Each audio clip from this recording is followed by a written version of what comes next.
The eternally happy day, which the French people have consecrated to the Supreme Being, has finally arrived.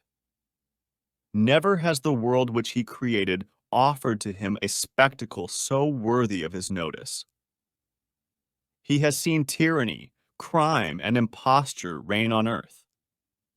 At this moment, he sees an entire nation grappling with all the oppressors of the human race, suspend the course of its heroic efforts to raise its thoughts and vows toward the great being who has given it the mission to undertake these efforts and the strength to accomplish it.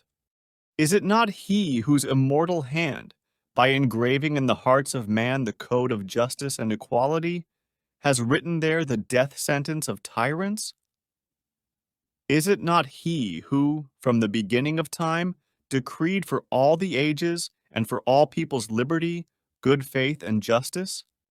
He did not create kings to devour the human race.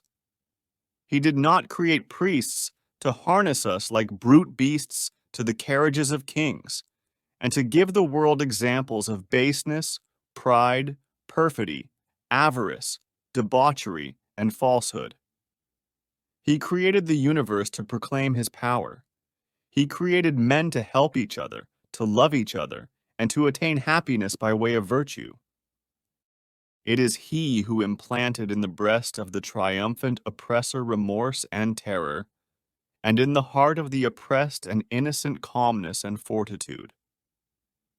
It is he who impels the just man to hate the evil one, and the evil man to respect the just one. It is he who adorns with modesty the brow of beauty, to make it yet more beautiful. It is he who makes the mother's heart beat with tenderness and joy. It is he who bathes with delicious tears the eyes of the son pressed to the bosom of his mother. It is he who silences the most imperious and tender passions before the sublime love of the fatherland.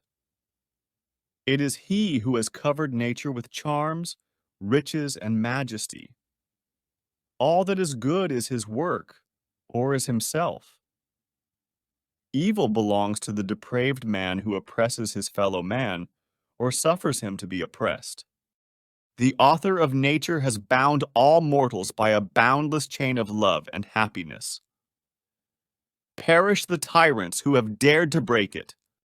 Republican Frenchmen, it is yours to purify the earth which they have soiled, and to recall to it the justice that they have banished.